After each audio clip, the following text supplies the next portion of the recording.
السلام عليكم، نتمنىكم تكونوا كلكم بخير وعلى خير. اليوم غادي نحضر معكم الريد فيلفيت اولا الكيكه المخمريه اللي كيجي الشكل ديالها والمذاق ديالها رائع البنات. ما نفصلش لكم شحال كتجي لذيذه. غادي نوجدها معكم بطريقه مبسطه باش اللي عنده واللي ما عندوش واللي كيعرف واللي ما كيعرفش يوجد هذه الوصفه هذه ان شاء الله وتنجح معاه. تبعوا الفيديو حتى الاخير وما تنساوش ديروا لايك واشتراك للقناة وتفعلوا الجرس باش يوصلكم الجديد ديالي. نبداو على بركة الله. هنايا عندي واحد 4 ديال البيضات بدرجة حرارة المطبخ اللي تنخرجوهم واحد ساعة المكانة عاد كنخدموا بهم. كنزيدوا عليهم واحد 130 غرام ديال السكر سنيدة، كنزيدوه على 3 ديال الدفعات وكنبقاو نطربوه حتى كيضاعف لينا الحجم ديال البيض ديالنا. كنزيدو واحد ليكستري د فاني، واحد راس معلقه ديال ليكستري د فاني. الا ما عندكمش يمكن لكم تستعملوا سكر فاني.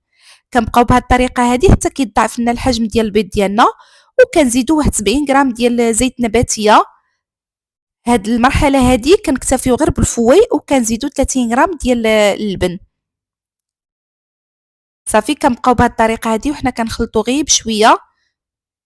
وكنزيدو هنايا عندي واحد 120 غرام ديال دقيق الفورص اللي غربلته بطبيعه الحال.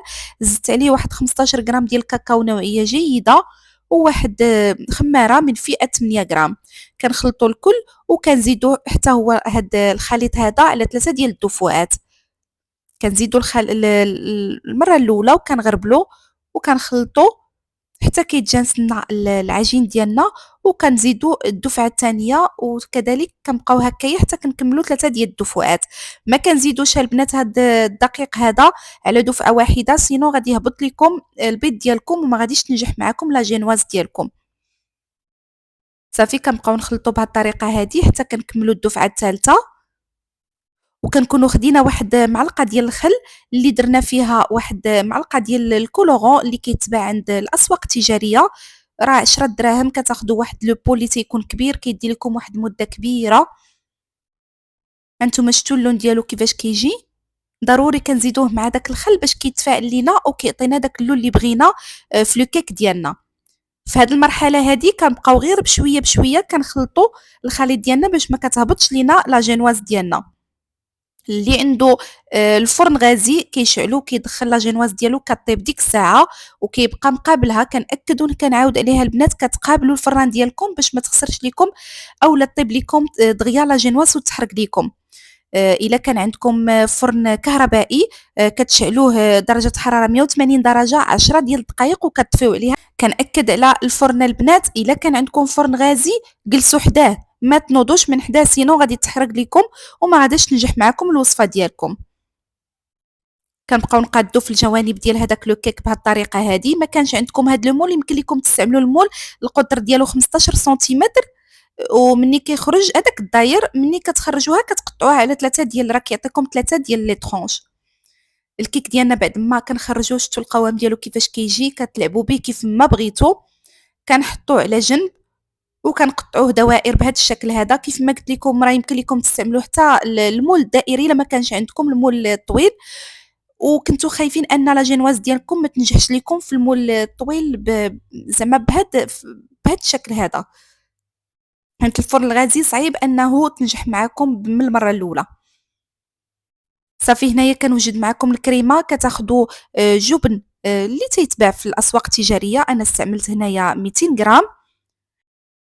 كنزيدو 100 غرام ديال السكر ثقيل اللي تنكونوا غربلناه بطبيعه الحال باش ما يكونوش فيه الحبيبات.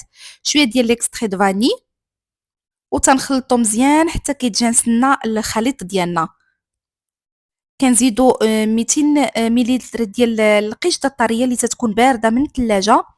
كنزيدو 200 مليلتر الاولى وكنبقاو نخلطو وكنعاودو نزيدو 200 مليلتر الثانيه. في التوتال استعملت 400 مليلتر ديال القشطه الطريه.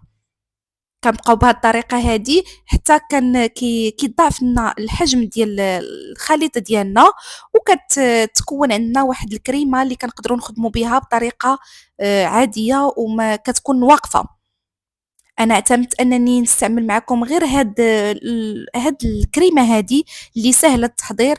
كاينين طرق أخرين غادي نحضرهم معاكم إن شاء الله في المرة القادمة. اللي بغا اون غاناش مونتي تكون زعما كريمو وزوينة أحسن من هاد الكريمة هادي راه كاينة، ولكن حتى هاد الكريمة هادي بهاد البساطة هادي كتجي فيها واحد اللذة ما يمكنش. هنايا صوبت واحد السيروب شوية ديال الماء وشوية ديال السنيدة وشوية ديال الفاني، ودهنت به لو كيك ديالي. القطر ديال هذاك لو سيركل تيكون شويه كبير، واحد 1 سنتيمتر على لو كيك ديالنا، باش كتبقى لنا الكريمه في الجناب وكتجينا هذاك الشكل ديالو ملي كنقطعوها الكريمه في الجنب وعاد لو كيك من الوسط. كنتمنى انكم تكونوا فهمتوني، وصلت لكم المعلومه كيف ما هي. صافي، وكندهنوا بالكريمه بهذه الطريقه هذه، وكنديروا الطرف الثاني ديال لو كيك ديالنا. ها نتوما كيف ما شفتوا راه كيبقى واحد 1 سنتيمتر من الجنب هكايا، هو اللي كنديروا فيه الكريمه باش كتجينا من الجنب طالعه. كندهنوا بالسيرو بهذه الطريقه هذه، وكنبقاو حتى كنكملوا 3 ديال الطبقات ديالنا ديال لا جينواز اللي وجدنا. كندهنوا بالكريمه، والطبقة الأخيرة هذه اللي بقاو دوك الطروفة اللي شاطوا لينا هما اللي نصاوب بهم الطبقة الثالثة من الفوق. راه ما كتجيش باينة البنات. صافي كندهنوها حتى هي بالكريمة، وكنحاولوا أننا نسطحوا مزيان بمعلقة، وكندخلوها الكونجيلاتور على الأقل واحد 4 ديال السوايع حتى كتشد لنا الكريمة ديالنا.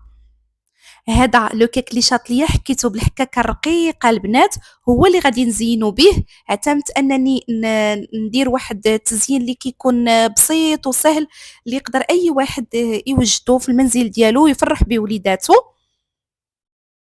صافي كنبقاو بهاد الطريقه هادي حتى كنكملوا هذاك لو كيك كامل، كندوروه بهذيك التفرتيت اللي وجدنا ديال الكيكه اللي بقات لينا، حتى تفرتيته ما كتضيع لينا من هاد لو كيك هذا. صافي زينتهم شوية ديال هكا الوريدات إلا كانت متوفرة عندكم عجينة السكر، ما كانتش متوفرة يمكن لكم تكتفيو بها غير بهاد الطريقة هادي. وبالصحة والراحة، نتمنى أن الوصفة ديال اليوم تنال الإعجاب ديالكم. ما تنساونيش كالعادة في لي لايك إلا عجبكم فيديو ديال اليوم.